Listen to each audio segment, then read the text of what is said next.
ప్రార్థన చేసుకుంటాం.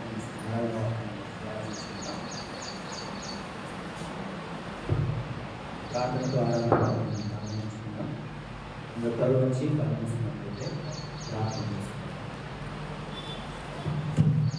మహాపరిశుద్ధుడు ఘనమైన మా గొప్ప దేవ, వేలాది స్తోత్రాలు. మీ కృప చొప్పున మనందరం కూడా అందరంలో కలుసుకొని ఆరాధించు సిద్ధపడుతున్నా. మీరే మాకు తోడుగా ఉండండి. మా మాటలు నేర్చుకోగలుగుటకు, మీ గొప్పతనాన్ని అర్థం చేసుకోగలుగుటకు మీరు మాకు సహాయం చేయండి. మీరు మా జీవితాల్లో చేసిన ప్రతి మన కార్యాన్ని బట్టి మీకు స్తోత్రాలను తెలియజేస్తూ మా కొరకు మీరు పంపిన రక్షణ యేసుక్రీస్తు వారి ప్రార్థిస్తున్నాను తండ్రి. ఆమేన్. ప్రభునందు ప్రియమైన వారు, నెహెమ్యా గ్రంథము 9వ అధ్యాయంలోని కొన్ని వచనాలు మనం చదువుకున్నాం. నెహెమ్యా గ్రంథంలో ఉన్నటువంటి సంగతులు మనం తెలుసుకోవడానికి ప్రయత్నం చేస్తూనే పోయినసారి మనం నేర్చుకున్న ఎజ్రా గ్రంథంలోని సంగతులు కూడా ఇందులో మనకు సహాయపడతాయి అన్నది గుర్తుంచుకుంటాం. మొదటగా ఎజ్రా గ్రంథము, నెహెమ్యా గ్రంథము రెండు కూడా ఒకే గ్రంథముగా అవి ఉంచబడినవి.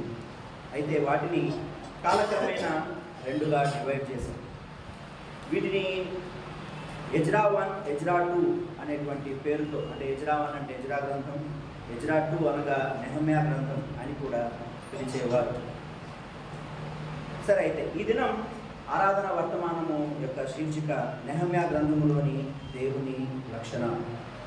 ఇందులోని దేవుని లక్షణాలను మనము తెలుసుకోవడానికన్నా ముందు మనం ఇంతకుముందు నేర్చుకున్నటువంటి చరిత్రలోని కొన్ని ముఖ్యాంశాలను మరొకసారి మననం చేసుకొని ఆరాధన వర్తమానంలోకి వెళ్దాం. మనకు తెలిసినట్టుగానే ఇశ్రాయేలు రాజ్యము రెండుగా విభాగింపబడినది. 10 గోత్రముల ఇశ్రాయేలు రాజ్యం ఒక భాగముగా, 2 గోత్రాల యూదా రాజ్యముగా విభాగింపబడినది అన్నది మనకు తెలుసు.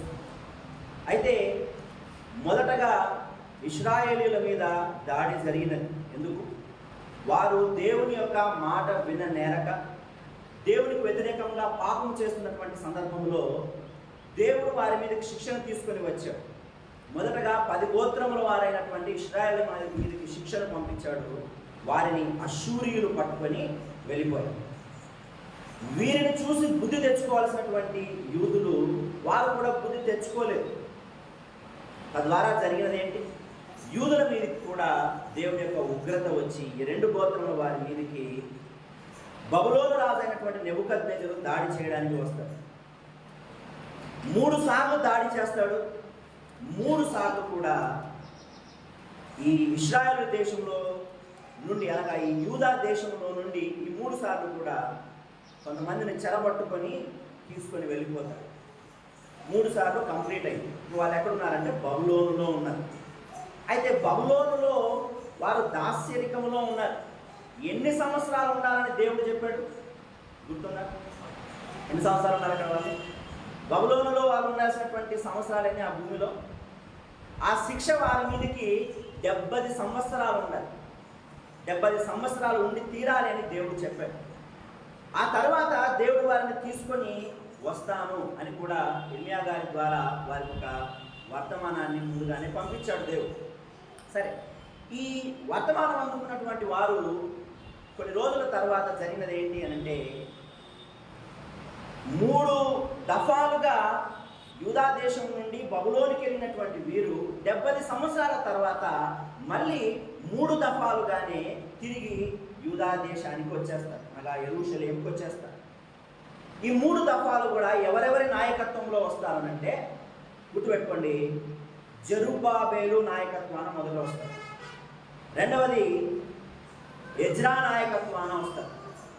మూడవది నెహమ్యా నాయకత్వాన వస్తారు. మామూలుగా దీన్ని ఈజీగా గుర్తుపెట్టుకోవడానికి క్యాలెండర్లో మనము ఫస్ట్ నెల ఏది? జనవరి కదా. దాని మీద ఇంగ్లీష్ లెటర్స్ ఎన్ని రాసింటారు? 3 రాసింటారు అనుకుంటారు. JAN అని రాసింటారు. మనం ఎలా గుర్తుపెట్టుకుందామంటే JEN అని గుర్తుపెట్టుకుందాం. జే అనగా జెరుబ్బాబెలు నాయకత్వాన, ఈ అనగా ఎజ్రా గారి నాయకత్వాన, తర్వాత ఎన్ అనగా నెహమ్యా గారి నాయకత్వాన 3 దఫాలుగా ఈ బబులోను దేశంలోని శిక్ష నుండి వారు తిరిగి యెరూషలేముకు తేబడతారు. సరే, ఈ విషయాలు జరుగుతూ ఉండగా మనం గుర్తుంచుకోవాల్సింది ఎజ్రా గారికి నెహమ్యా గారికి మధ్య ఉన్నటువంటి కాల వ్యవధి ఎంత అనంటే 13 సంవత్సరాలు. ఎన్ని సంవత్సరాలు? 13 సంవత్సరాలు. అనగా ఎజ్రా గ్రంథానికి నెహమ్యా గ్రంథానికి మనము చూసుకునేటువంటి ఈ టైం గ్యాప్ ఎంత ఉంది అంటే 13 సంవత్సరాలు ఉన్నది.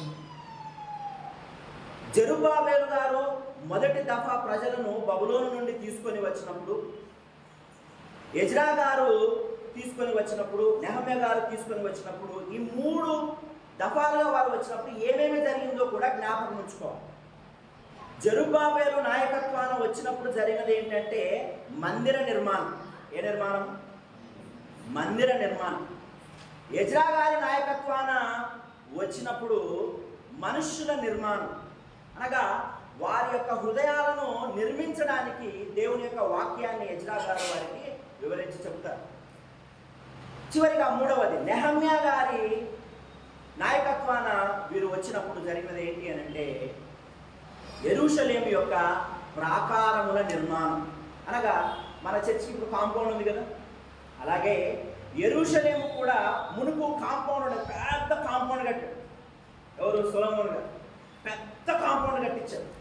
అయితే మొదటగా జరిగినటువంటి దాడులలో ఈ గోడలను వారు కూల్చివేశారు శత్రువులు, కాల్చివేశారు శత్రువులు. తద్వారా ఆ యెరూషలేము ప్రాంతం యొక్క పరిధిలో మీరు గమనించినప్పుడు ఈ గోడలు ఏమీ లేకుండా ఉన్నాయి. గోడలు లేకుండా ఉండడం వల్ల జరిగేటువంటి ప్రమాదాలు ఏంటి? దోపిడీ దొంగలు వస్తారు, శత్రువులు అటాక్ చేయడానికి ఈజీ మార్గం ఏర్పడి ఉంటుంది. అక్కడ ఉన్నటువంటి వ్యక్తుల యొక్క సంరక్షణ చాలా ఇబ్బందికరంగా మారుతుంది. ఇది తెలుసుకున్నటువంటి ఈ నెహమ్యా గారు ఈ ప్రాకారం యొక్క నిర్మాణం నిమిత్తమై ప్రార్థన చేసి ఆయన యెరూషలేముకు లేదా యూదా రాజ్యానికి రావడం అన్నది జరుగుతుంది. రైట్. సో ఇవి మనం గుర్తుంచుకోవాల్సినటువంటి విషయాలు నెహమ్యా గ్రంథంలోనికి వెళ్ళేటువంటి సందర్భంలో. సరే, నెహమ్యా గ్రంథంలోని దేవుని లక్షణాలను అర్థం చేసుకోవడానికి ఇశ్రాయేలు చరిత్ర నేర్చుకోవాలి ఖచ్చితంగా, యూదుల చరిత్ర కూడా తెలుసుకోవాలి ఖచ్చితంగా, ఇక్కడ ఉన్నటువంటి వ్యక్తుల యొక్క జీవితాన్ని కూడా మనము పరిగణలోకి తీసుకోవాలి. సరే, నెహమ్యా గ్రంథం 9వ అధ్యాయం వద్దాం. చూడండి, నెహమ్యా గ్రంథము 9వ అధ్యాయం 31వ వచనాన్ని నేను చదువుతున్నా, వినండి. అయితే నీవు మహోపకారివై ఉండి వారిని బొత్తిగా నాశనము చేయకయు విడిచిపెట్టకయు ఉంటివి అన్న. రైట్. నెహమ్యా గ్రంథంలోని దేవుని లక్షణాలలో మొదటి లక్షణం మహోపకారి అయిన దేవుడు. ఈ ఇశ్రాయేలు ప్రజలను మనం గమనిస్తే దేవుడు వీరికి ఎలా ఉన్నాడు అని అంటే ఆయన మహోపకారిగా ఉన్నాడు. మహోపకారి అని అంటే ఉపకారాలు చేసిన వాళ్ళని చూస్తుంటాం కదా, మనం చూస్తామా? అయితే దేవుడు ఎలాంటి వాడట? మహోపకారి. ఇశ్రాయేలీయుల దేవుడు చేసినటువంటి కార్యాలు ఎలాంటివి అంటే ఏ జనాంగము దగ్గర కూడా ఆయన చేయని కార్యాలు ఇశ్రాయేలులో చేశాడు. వారు దేవుని పిలుస్తూ అంటున్న మాట, దేవా నీవు మహోపకారివయ్యా అంటున్నాడు. అంత ఉపకారం ఏం చేశాడు? మనకు ఎవరైనా సహాయం చేస్తారే కదా, నాకు చాలా సహాయం చేసావయ్యా అని. ఇశ్రాయేలుకు దేవుడు అసలు ఏ సహాయం చేశాడు? ఎందుకు వారికి ఆయన మహోపకారిగా ఉన్నాడు? ద్వితీయోపదేశ కాండము ఒకసారి ఓపెన్ చేయండి. ద్వితీయోపదేశ కాండము 6వ అధ్యాయము 7వ వచనం చదువుకుందాం. ద్వితీయోపదేశ కాండం 6వ అధ్యాయము 6వ వచనం 7వ వచనం చదవడం. నీవు నీ కుమారులకు వాటిని అభ్యాసింపజేసి నీ ఇంట్లో కూర్చున్నప్పుడు, రోగము వచ్చినప్పుడు, పండుకున్నప్పుడు, లేచినప్పుడు వాటిని గురించి మాట్లాడవలెను.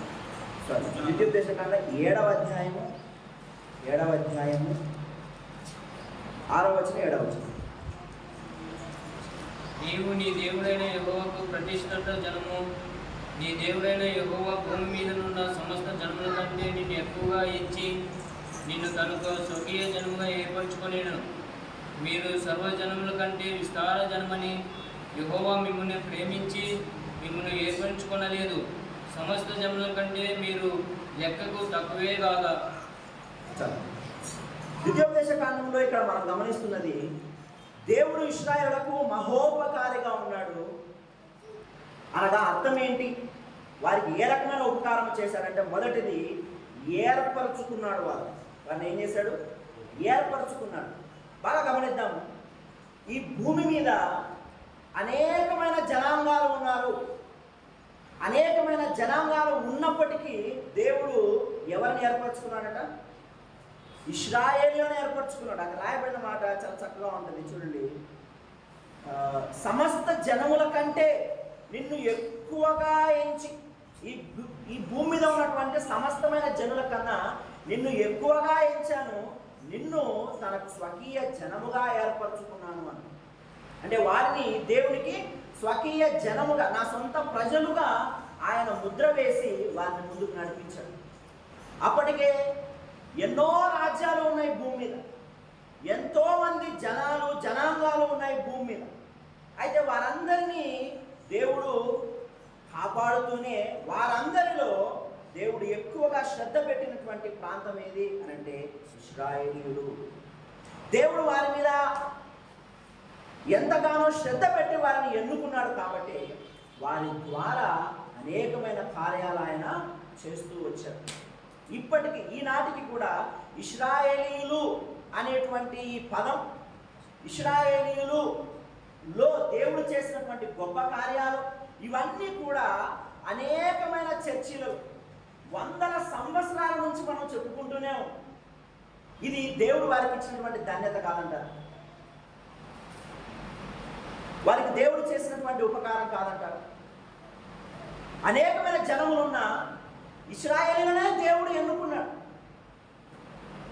వారినే ప్రత్యేకపరుచుకున్నాడు. వారి ద్వారానే దేవుడు అద్భుత కార్యాలు చేసి ఆయన యొక్క గొప్పతనాన్ని ఆయన నిరూపించుకున్నాడు.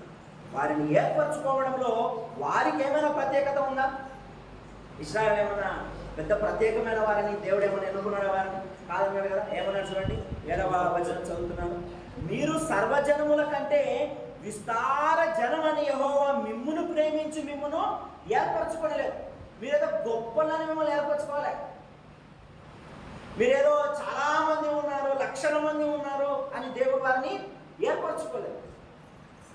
ఇంకా అంటాడు చూడండి, సమస్త జనముల కంటే మీరు లెక్కకు తక్కువే కదా.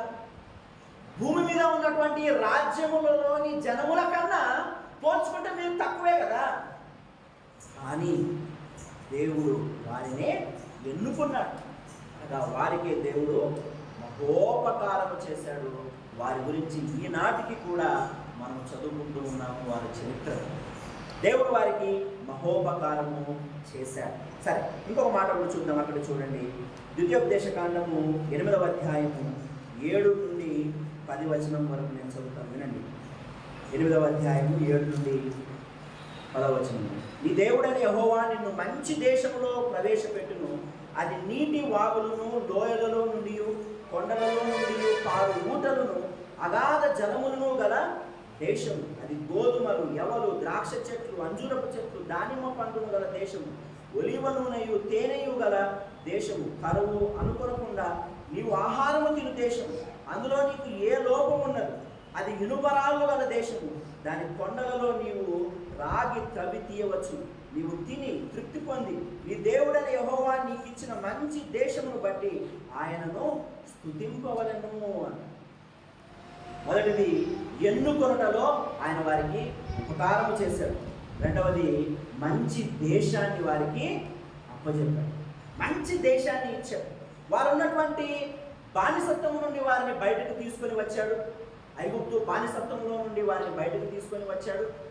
తర్వాత వారికి ఒక మంచి నిరీక్షణ ఇచ్చాడు. ఇదిగో, ఇంతవరకు మీరు ఎన్నో ఇబ్బందులు పడ్డారు కదా, ఇదిగో ఇప్పుడు చూపిస్తున్నాను మీకు ఒక దారి.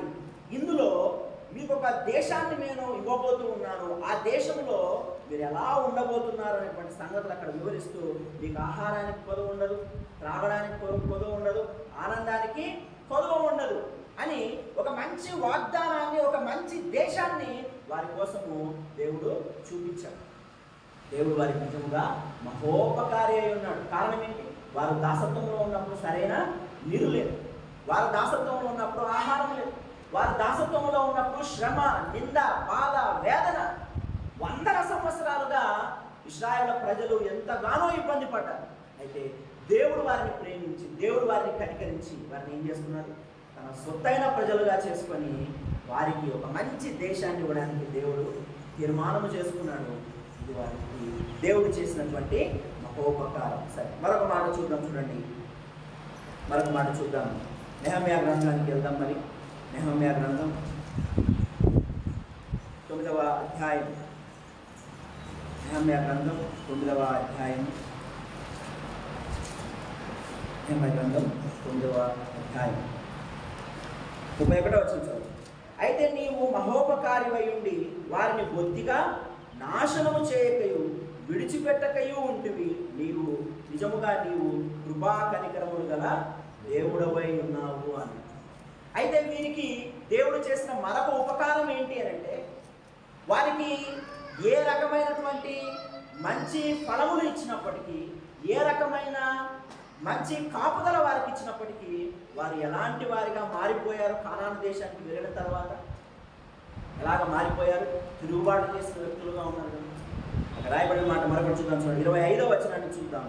25వ వచనాన్ని గమనించండి. అప్పుడు వారు ప్రాకారములు గల పట్టణములను, ఫలవంతమైన భూమిని స్వాధీనపరుచుకొని, సకలమైన పదార్థములతో నిండి ఉన్న ఇండ్లను, త్రవ్విన బావులను, ద్రాక్ష తోటలను, ఒలివ తోటలను, బహు విస్తారముగా ఫలించు చెట్లను వశపరుచుకొనిది. అలాగున వారు తిని తృప్తి పొంది మదించి నీ మహోపకారమును బట్టి బహుగా సంతోషించింది అని. దేవుడు ఎంతో ఉపకారము చేశాడు, మహోపకారము చేశాడు. అయితే వారు ఏం చేశారంట? దేవుడు ఇచ్చినవన్నీ కూడా అనుభవించారు, కానీ ఏం చేశారు? చివరికి దేవుణ్ణే ఇబ్బంది పెట్టారు. అన్ని తిని, అన్ని త్రాగి, తృప్తి పొంది మదించి ఆయన మహోపకారాన్ని బట్టి మాత్రం బాగా సంతోషించాడట. అయినప్పటికీ 31వ వచనంలో చూసాము, అయితే నీవు మహోపకార్యమై ఉండి వారిని బొత్తిగా నాశనము చేయకయు విడిచిపెట్టకయు ఉన్నావు అని. అనగా వారిని ఎంతగానో దేవుడు తాలుకున్నాడు, ఓర్చుకొని దేవుడు చేసిన పని ఏంటంటే, వారిని నాశనం చేయకుండా, విడిచిపెట్టకుండా వారిని ఎన్నో సంవత్సరాలుగా కాపాడుతూ వచ్చాడు. ఇది దేవుడు చేసినటువంటి ఉపకారమే కదా వారికి. తర్వాత మనం గమనిస్తే, ఈ ఇశ్రాయేలీయుల యొక్క వంశములో నుండే ప్రభు అయిన యేసుక్రీస్తును ఆయన ఈ భూమి మీదకి తీసుకొని వచ్చాడు. ఇశ్రాయేలుని ఎందుకు ఎన్నుకోవాలి ప్రత్యేకముగా? వారి మీద ఎందుకు దృష్టించాలి?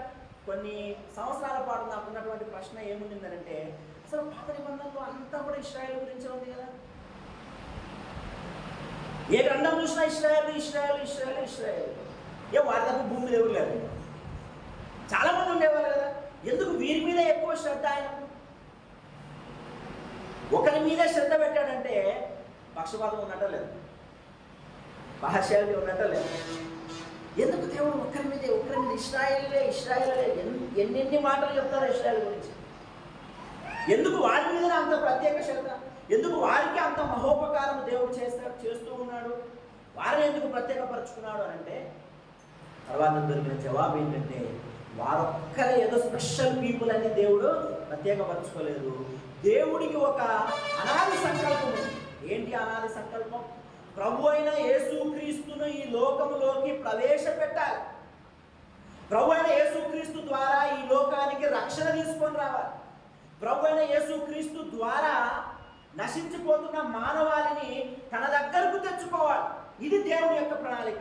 అలా చేయడానికి ఎవరో ఒకరు ఆయనకు కావాలి. ఆ ఎవరో ఒకరు కోసము దేవుడు ఒక పెద్ద జనాంగాన్ని ముందుగానే ఎన్నుకొని, ఆ జనాంగంలో నుండే ప్రభు అయిన యేసుక్రీస్తును తీసుకొని రావాలని తీర్మానం చేసుకున్నాడు. కాబట్టి భక్తులకు ఇచ్చినటువంటి వాగ్దానాన్ని బట్టి, అబ్రహాము, ఇస్సాకు, యాకోబులకు ఇచ్చినటువంటి వాగ్దానాన్ని బట్టి దేవుడు ఆ జనాంగంలో నుండి ప్రభువైన యేసుక్రీస్తును ప్రవేశపెట్టాలనుకున్నాడు. ఇంకా చెప్పాలంటే దావీదు వంశంలో నుండి ఈ లోకానికి ప్రభువైన యేసుక్రీస్తును తీసుకొని రావాలనుకున్నాడు. కాబట్టి వారిని ఆయన వెంటాడుతూ, వారిని ఓర్చుకుంటూ ఎన్నో సంవత్సరాలు వారిని ముందుకు నడిపించాడు. ఇప్పుడు మనం చెప్పుకుంటున్నాం ప్రభువైన యేసుక్రీస్తు ఇశ్రాయేలు వంశంలో నుండి వచ్చాడు, దావీదు వంశంలో నుండి వచ్చాడు. ఆయన యూదా గోత్రపు సింహం, యూదలో నుండి వచ్చాడు ఆయన అని చెప్పుకుంటున్నాం. ప్రభువైన యేసుక్రీస్తు మాటకు ముందే ఆయన యూదా గోత్రికుడు అనేటువంటి ఆ పర్టికులర్ పదాన్ని వాడడానికి దేవుడు ఎనాడో తీర్మానం చేసి ఆ జనాంగాన్ని దేవుడు ఎన్నుకున్నట్టుగా మనం గమనిస్తాం. దేవుడు చేసినటువంటి మహోపకారమే ఇశ్రాయేలు. సరే, రెండవ మాట చూద్దాం. చూడండి, అదే నెహమ్యా గ్రంథము 9వ అధ్యాయము 32వ వచనాన్ని నేను చదువుతానండి. చేసిన నిబంధనను నిలుపుచు కృప చూపునట్టి మహాపరాక్రమశాలియు భయంకరుడునగు మా దేవా. మొదటిది మహోపకారి అయిన దేవుడు, రెండవది మహాపరాక్రమశాలి అయిన దేవుడు. దేవుని యొక్క పరాక్రమము చాలా గొప్పది. మామూలుగా పిల్లల్ని మనం గమనిస్తే వాళ్ళు ఎప్పుడు ఎనర్జీ కావాలని కోరుకుంటుంటారు. ఏదైనా తినిపిస్తారు, మనం కూడా ఏం చెప్తాం, ఏది తింటే బాగా మంచిగా ఎనర్జీ వస్తారు, బాగా బలం వస్తుందా అని చెప్తూ ఉంటాం. వాళ్ళు తిన్న వెంటనే ఏం చేస్తారు, ఇక నాకు బలం వచ్చిందని ఇట్లా పెట్టి చూపిస్తుంది. అవునా? అంటే బలం వచ్చింది చూడండి. పరాక్రమం అనగా బలం. పిల్లలు వారి బలాన్ని పెంచుకోవడానికి వారు ఆహారం తింటూ వారి బలాన్ని మనకు చూపిస్తూ వాళ్ళు ఆనందపడుతూ ఉంటారు. అవునా? అయితే దేవుని యొక్క పరాక్రమం ఎటువంటిది? చిన్నపిల్లలకున్న పరాక్రమం కాదు కదా. దేవుని పరాక్రమం ఎటువంటిది? బైబిల్ గ్రంథంలో రాయబడినటువంటి రాజ్యాలలో ఉన్నటువంటి సైనికులకు ఉన్నటువంటి పరాక్రమం కాదు. ఆయన పరాక్రమం ఎటువంటిది అని అంటే, ఈ సర్వ లోకాన్ని సృష్టించినటువంటి సృష్టికర్తగా ఆయన పరాక్రమం కలిగిన వాడు, బలము కలిగినటువంటి దేవుడు. నెహెమ్యా గ్రంథం 9వ అధ్యాయము 11వ వచనాన్ని చదువుతున్నాను. మరియు నీ జనుల ఎదుట నీవు సముద్రమును విభాగించినందున వారు సముద్రము మధ్య పొడి నేలను నడిచి ఒకడు లోతు నీట రాయి వేసినట్టు వారిని తరిమిన వారిని అగాధ జలములలో నీవు పడవేసితివి అన్న. ఇక్కడ ఉన్నటువంటి సందర్భం ఏంటి? ఎర్ర సముద్రము చీల్చబడినది. దేవుని పరాక్రమం ఏంటి? మనుషులు తమ పరాక్రమాన్ని చూపించుకోవడానికి ఎన్నో రకాలుగా శ్రమపడి ఫోటోలో చూపిస్తూ ఉంటారు. దేవుని పరాక్రమం నీకు తెలియాలి అని అంటే నువ్వు చూడవలసినది దేవుని యొక్క వాక్యం. నువ్వు చూడవలసినది ఇశ్రాయేలులో దేవుడు చేసినటువంటి కార్యాలు. ఆయన పరాక్రమం తెలుసుకోవాలి. జరిగినదేంటి? ఐగుప్తులో నుండి బయటకు వచ్చినప్పుడు, ఐగుప్తు రాజు మళ్ళీ వెంటాడుతూ వచ్చినప్పుడు, ముందుగా ఎర్ర సముద్రం ఉన్నప్పుడు, ఏమి చేయాలో దిక్కుదోచని స్థితిలో ఉన్నప్పుడు మోషే గారి ద్వారా దేవుడు జరిగించినటువంటి గొప్ప కార్యం ఏంటి? ఎర్ర సముద్రము చీల్చబడినది. ఎలా చీల్చబడినది? ఇది దేవుని పరాక్రమం. సముద్రం ఏంటి, చీల్చబడడం ఏంటి? ఒకసారి దాన్ని విజువలైజ్ చేసుకున్నాం, అది ఊహించుకున్నాం. మన ముందరే ఒక పెద్ద సముద్రం ఉంది. ఇక్కడ ఉన్నటువంటి వాళ్ళమే ఈ దరి నుండి ఆ దరికి పోవడానికి దేవుడు రెండుగా దాన్ని అలా విభాగించి మనల్ని ఆరిన నేల, పొడి నేలలో నడిపించేటువంటి దాన్ని ఒకసారి విజువలైజ్ చేసుకుంటే సముద్రాన్ని పట్టగలిగిన వాడ, సముద్రాన్ని ఆపగలిగిన వాడ, సముద్రాన్ని చీల్చగలిగిన వాడ. మనం కొన్ని వీడియోలు చూస్తుంటాం కదా, ఏదో కొంచెం అట్లా ఈత పడదాం కదా అని సముద్రంలోకి కొంచెం అట్లా ముందుకు పోయిన వాళ్ళే ఏమైపోతారు? లోపలికి వెళ్ళిపోతారు, రారగా. ఎందుకు? సముద్రం యొక్క పవర్ అంత గొప్పది. లాగేసుకుంటుంది మనిషిని. పెద్ద పెద్ద షిప్స్ అయినా లాగేసుకుంటుంది. నువ్వు ఎంత పెద్దవాడైనా సరే, ఎంత పెద్ద షిప్ అయినా సరే లాగేసుకుంటుంది లోపల. సముద్రానికి శక్తి ఉంది. ఆ అలల దెబ్బ కొట్టిందంటే మనం నిలబడలేము దాని శక్తి. ఒక అల, సముద్రంలోని ఒక అల కొడితేనే అమ్మో చాలా ఫోర్స్గా వచ్చిందంట కదా. సముద్రం అంతా కొడితే ఒకేసారి. ఎంతో శక్తి కలిగినటువంటి సముద్రం. ఎంతో శక్తి కలిగినటువంటి ఈ నీరు దేవుడు చెప్పగా, దేవుడు ఆజ్ఞయ్యగా రెండుగా చీలిపోయింది. ఇది దేవుని యొక్క పరాక్రమం, ఆయన బలం ఇది. ఆయన అనుకుంటే దేన్నైనా చేయగలిగినటువంటి సమర్థుడు ఆయన. ఇది దేవుడు పరాక్రమశాలి అని మనకు తెలియపడుతుంది. తర్వాత చూసుకుంటే ఈ ఇశ్రాయేలు ప్రజలే ఎరికో దగ్గరకు వచ్చినప్పుడు, ఎరికో గోడలు చాలా దుర్భేద్యమైన గోడలుగా ఉన్నప్పుడు దేవుడు జరిగించిన కార్యం ఏంటి? మీరు చుట్టూ కొన్ని రౌండ్లు వేసిన తర్వాత జస్ట్ మీరు పాటలు పాడండి చాలు, జస్ట్ మీరు దేవుని స్తుతించండి చాలు, నేను చేయాల్సిన పని నేను చేస్తానని చెప్పి దేవుడు ఏం చేశాడు? ఎరికో గోడలను బద్దలు కొట్టాడు. ఏ పనిముట్లు వాడలేదు, ఏ పనిముట్లు వాడలేదు, పడగొట్టడానికి ఏ ప్రొక్రైలను తీసుకురాలేదు. తన శక్తి చేత, తన బలము చేత వాటిని ఏం చేశాడు? బద్దలు కొట్టేశాడు ఎరుకో గోడ. దేవుని యొక్క పరాక్రమము చాలా గొప్పదైంది. సరే, ఇంకొక మాట చూద్దాం. చూడండి, నెహమ్యా గ్రంథం 1వ అధ్యాయం, నెహమ్యా గ్రంథం 1వ అధ్యాయం 10వ వచనాన్ని చూసుకుందాం. నెహమ్యా గ్రంథం 10వ వచనం 1వ అధ్యాయం. చిత్తగించుము, నీవు మహా ప్రభావమును చూపి నీ బాహుబలము చేత విడిపించిన నీ దాసులకు నీ జనులు వీరే. మొదటిది మహోపకారి అయిన దేవుడు, రెండవది మహాపరాక్రమశాలి అయిన దేవుడు, మూడవది మహా ప్రభావము కలిగిన దేవుడు. He is a great influencer. దేవుడు ప్రభావము కలిగిన వాడు. ఎటువంటి ప్రభావం అనగా మహాప్రభావం కలిగినటువంటి వాడు. మామూలుగా ఇప్పుడు సోషల్ మీడియాలో చాలా మంది ఇన్ఫ్లుయెన్సర్స్ బయలుదేరారు. సోషల్ మీడియా ఇన్ఫ్లుయెన్సర్ అంటే అతను ఏదో యూట్యూబ్ పెట్టుకుంటాడు, లేదా ఇంకోటి ఏదో అకౌంట్ పెట్టుకొని తను ఏదో కార్యక్రమాలు చేస్తూ తన ద్వారా అనేకులు మోటివేట్ అయ్యే విధంగా, తన ద్వారా అనేకులు మారే విధంగా ఒక సోషల్ ఇన్ఫ్లుయెన్సర్స్ స్థాయికి వెళ్ళింది. అంటే వాళ్ళు ఏ ప్రోడక్ట్ చూస్తే ఆ ప్రోడక్ట్ చాలా మంది కొనేలా, వాళ్ళు ఏం చెప్తే దాన్ని చాలా మంది నమ్మేలాగా సిచ్యువేషన్ ఉంది. కాబట్టి వాళ్ళకి ఇచ్చినటువంటి పేరు ఏంటంటే సోషల్ మీడియా ఇన్ఫ్లుయెన్సర్స్ అని చెబుతూ ఉంటారు. ఈ ఇన్ఫ్లుయెన్సర్స్ ఇక్కడ చేసేటువంటి పని చాలా తక్కువ. వారికి ఉంటే 1 మిలియన్ 2 మిలియన్లో సబ్స్క్రైబర్స్ ఉంటే వామ్మో అని. 1 మిలియన్ అంటే 10 లక్షలు, 2 మిలియన్స్ అంటే 20 lakhs. ఈ 10 లక్షలు 20 లక్షల మంది సబ్స్క్రైబర్లకే వీళ్ళకి సోషల్ మీడియా ఇన్ఫ్లుయెన్సర్స్ అని గొప్ప పేరు పెట్టి వాళ్ళు పెద్ద సెలబ్రిటీ లాగా తీసుకుంటున్నారు.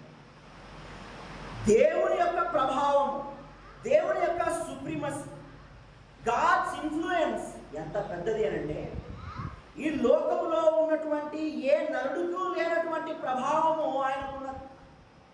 ఈ లోకంలో ఏ వ్యక్తికి లేనటువంటి ప్రభావం ఆయనకున్నది. ఇశ్రాయేలు సంగతి ఆలోచన చేద్దాం. ఇశ్రాయేలీయులను దేవుడు విడిపించడానికి ఆయన వాడుకున్నటువంటి సాధనాలను మనం గమనించినట్లయితే యెషయా గ్రంథం 1వ అధ్యాయంలో మనం చూసుకున్నాం కదా. కోరేషు అనేటువంటి రాజు ఏం చేశాడు? వీరందరికీ ఇశ్రాయేలీయులు బానిసత్వంలో ఉంటే వారందరికీ ఆయన పర్మిషన్ చేసి మీరు మీ రాజ్యాన్ని మళ్ళీ వెనక్కి వెళ్ళిపోండి అని చెప్పాడు. 70 సంవత్సరాల శిక్ష తర్వాత మళ్ళీ మీరు తిరిగి వెళ్ళిపోవచ్చు అని కోరేషు రాజు అనగా కోరేషు చక్రవర్తి ఆజ్ఞాపించి వాళ్ళని పంపించేస్తారు. అయితే ఈ కోరేషును ఆ రకంగా చేసినది ఎవరు? కోరేషు అన్యుడైనటువంటి రాజు. ఆయన ఏమి యూదుడు కాదు, ఇశ్రాయేలుడు అంతకన్నా కాదు. ఆయన ఒక అన్యరాజు. ఆయన చక్రవర్తి. రాజు అంటే కేవలం రాజుగా కాదు, ఆయన ఒక చక్రవర్తి. 100 రాజ్యాలకు ఆయన కింగ్.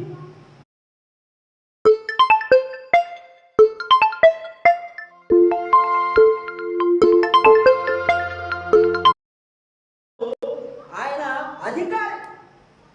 అలాంటి 100 రాజ్యాలకు అధికారిగా ఉన్నటువంటి కోరెషును దేవుడు ఏం చేశాడు? ఇన్ఫ్లుయెన్స్ చేశాడు.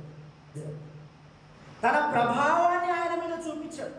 అందుకని కోరేష్ ఏమన్నాడు చూద్దామా? యెషయా గ్రంథం 1వ అధ్యాయాన్ని చూద్దాం. చూడండి, యెషయా గ్రంథం 1వ అధ్యాయాన్ని గమనిద్దాం. మొదటి అధ్యాయము 2వ వచనం చదువుతున్నాను వినండి. పారసీక దేశపు రాజైన కోరేషు ఆజ్ఞాపించినది ఏమనగా, ఆకాశమందుని దేవుడైన యెహోవా లోకమందున్న సకల జనములను నా వశము చేసి యూదా దేశమందున యెరూషలేములో తనకు మందిరము కట్టించుమని నాకు ఏమిచ్చాడట? ఆజ్ఞ ఇచ్చాడట. ఎవరికి ఆజ్ఞ ఇచ్చాడా? కోరేషు రాజు. ఎవరి కోరేషు? వందల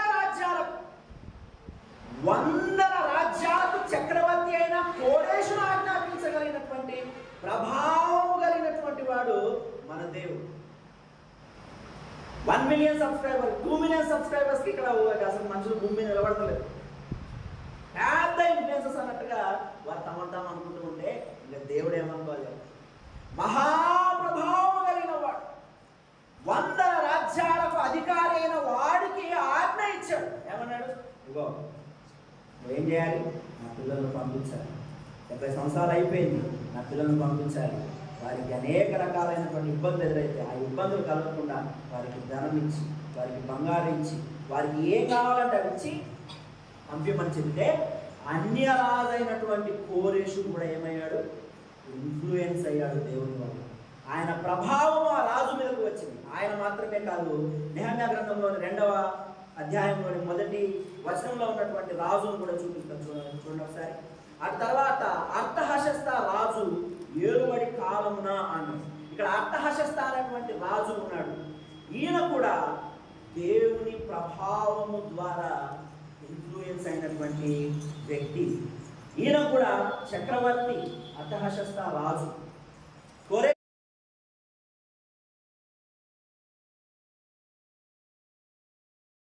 ఈయనకు. ఈ రాజు కూడా నెహమ్యా గారు దేవుని దగ్గర ప్రార్థన చేసి, దేవా నువ్వే నాకు సహాయం చేయాలి. ఇప్పుడు మనం అనుకున్న మాట, నీవు మహాప్రభావం కలిగినటువంటి వాడు, నీవే సహాయం చేయాలి, నేను రాజు దగ్గరికి వెళ్తున్నాను అని రాజు దగ్గరికి వెళ్ళిన తర్వాత అర్థహశస్త రాజు ఇతని మాట విని, ఈయన చెప్పినటువంటి మాటల మీద నమ్మకం ఉంచి ఈ యూదుల ప్రజలను తిరిగి మళ్ళీ ఇంకొక దఫాగా, 2వ దఫాగా, 3వ దఫాగా యూదా రాజ్యం పంపివ్వడానికి అర్థహశస్త రాజు చక్రవర్తి దేవుని మాట వలన ప్రభావితుడయ్యాడు. దేవుడు ప్రభావం కలిగినటువంటి దేవుడు. మన దేవుడు, మనం నమ్ముకున్నటువంటి దేవుడు ఏదో ఒకరికి ఆషామాషిగా నమ్ముతున్నాం కదా, దేవుడు అంటే దేవుళ్ళే అన్నట్టుగా కాదు. కానీ ఆయన యొక్క ప్రభావాన్ని మనం అర్థం చేసుకోవాలి. పోయినసారి వాక్యంలో పాస్టర్ గారు చెప్తూ, మనుషులను ఆశ్రయించకూడదు మనము. కారణం ఏంటంటే దేవుణ్ణి ఆశ్రయించిన వారికి ఏ మేలు పొదువై ఉన్నదు. ఆయన ఆశ్రయిద్దాం, మనుషులు కాదు అని చెప్పారు. ప్రభావం కలిగి, గొప్ప ప్రభావం కలిగినటువంటి, మహాప్రభావం కలిగినటువంటి దేవుడు మన దేవుడు. ఆయన మీద ఆనుకున్న ప్రజలను దేవుడు ఎన్నటికీ విస్మరించాడు. సరే, చివరి మాట చదువుకొని ముగించుకున్నాము. ఇదే నెహమ్యా గ్రంథం 4వ అధ్యాయము 14వ వచనాన్ని చదువుతున్నాం.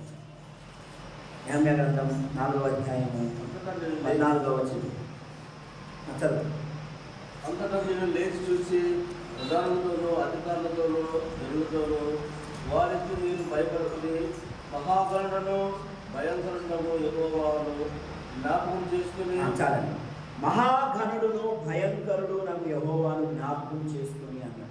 మొదటిది మహోపకారి అయిన దేవుడు, 2వది మహాపరాక్రమశాలి అయిన దేవుడు, 3వది మహాప్రభావము కలిగినటువంటి దేవుడు, 4వది మహాఘనుడైన దేవుడు. ఆయన ఘనుడైన వాడు. మనము నమ్ముకుంటున్నటువంటి దేవుడు చాలా గొప్పవాడు. ఆయన మహాఘనుడైన వాడు. ఇశ్రాయేలు ప్రజలను గమనించినప్పుడు వారు దేవుని యొక్క మహోపకారాన్ని అనుభవించారు. దేవుని మహాప్రభావాన్ని కళ్ళారా చూశారు. దేవుని యొక్క మహాపరాక్రమాన్ని కూడా వారు కళ్ళారా చూశారు. అయినప్పటికీ వారు దేవుని ఎడల సరైనటువంటి భక్తి లేని వారిగా కనిపిస్తారు. నెహమ్యా గ్రంథం 9వ అధ్యాయము 19వ వచనం ఒకసారి చదువుతున్నా చూడండి. నెహమ్యా గ్రంథము 9వ అధ్యాయం 18వ వచనం చివరి మాటలు.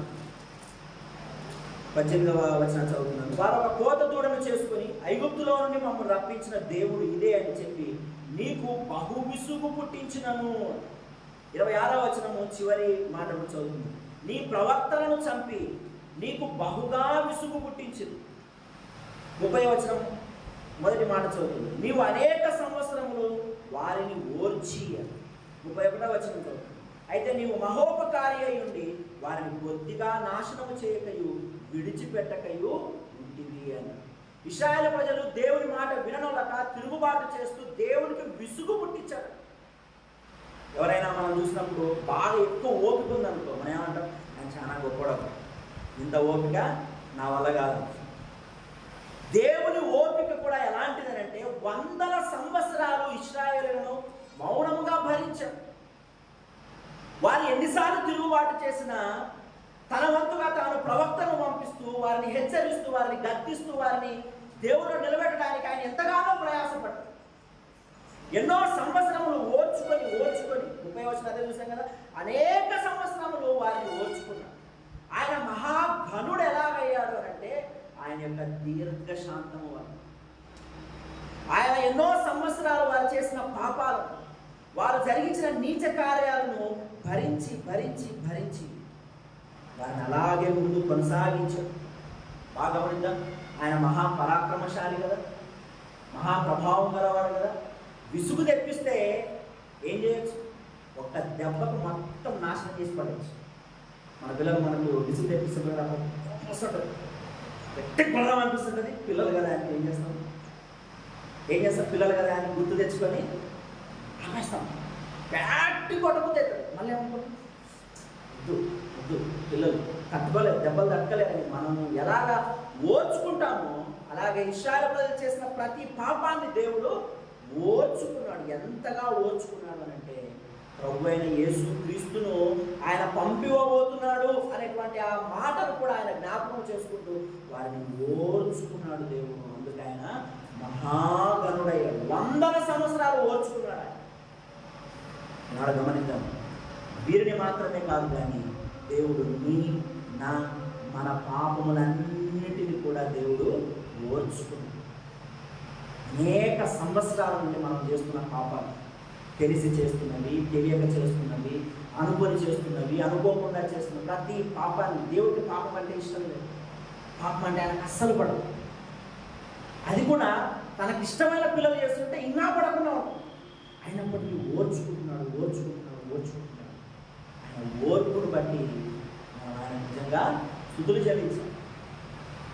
ఆయన ఎంతగా ఓర్చుకున్నాడో ప్రతి సంవత్సరం, ప్రతి దినము మన కొరకు ఆయన చేస్తున్నటువంటి ఈ కార్యం ఏదైతే ఉందో అది చాలా గొప్ప కార్యం. ఆయన ఓర్చుకోకపోతే మనకు క్షమాపణ ఉండేది కాదు. ఆయన కనుక కష్టపడకపోతే మనకు క్షమాపణ ఉండేది కాదు. అయితే మనం రక్షించడానికి, మనం ఓర్చుకోవడానికి ఒక పెద్ద సహాయం ఏంటి అనంటే ప్రభు అయిన యేసుక్రీస్తు. ఆయన కలవరి శిలువలో కార్చిన రక్త ప్రభావం వలన, ఆయన జరిగించినటువంటి ఆ శిలువ కార్యము వలన మనందరినీ దేవుడు రక్షించడానికి, మనందరినీ దేవుడు తన బిడ్డలుగా, తన సొత్తైన ప్రజలుగా చేసుకోవడానికి ఆయన ముందుకు రాగలిగాడు.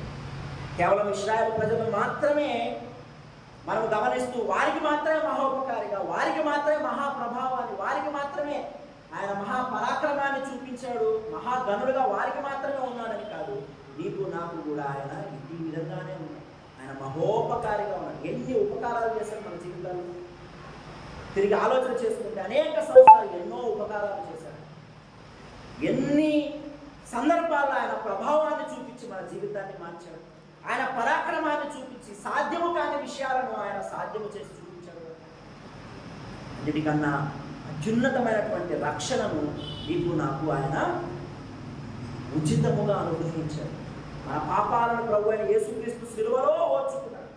మనం చేసిన ప్రతి వ్యతిరేకమైన, దైవ వ్యతిరేకమైన కార్యాలన్నింటినీ ఆయన ఓర్చుకొని మనకు రక్షణను ఉచితంగా ఇచ్చాడు. ఇంటి గొప్ప దేవుణ్ణి మనం ఆరాధన చేయాలి. ఇటు గొప్ప దేవుని యొక్క ఉపకారాలను తలుచుకొని, ఆయన ప్రభావాన్ని తలుచుకొని, ఆయన పరాక్రమాన్ని తలుచుకొని ఆయనే అనుకుంటే మనం చేసిన పాపాలకు ఇమ్మీడియట్గా శిక్ష వేసేసి యేసుక్రీస్తులా ఏం లేదు, ఇమ్మీడియట్గా శిక్ష వేసేస్తాను వేసేయచ్చు. కానీ మనకు ఆయనకు మధ్య ప్రభు అయిన యేసుక్రీస్తు అడ్డుగా నిలబడడం వల్ల మనందరం కూడా రక్షణ పొందినటువంటి విశ్వాసంగా మారి గొప్ప కార్యము చేశాడు కాబట్టి మనం ఇప్పటికీ నిరీక్షణ కలిగి జీవించగలుగుతూ ఉన్నాం. ఆయన మహాగుణుడైనటువంటి దేవుడిని తలవంచండి, తలవంచుకొని దేవుడు మనం ముందుంచినటువంటి తలంపులను ఆలోచన చేస్తూ ఆయన ప్రారంభించాలి.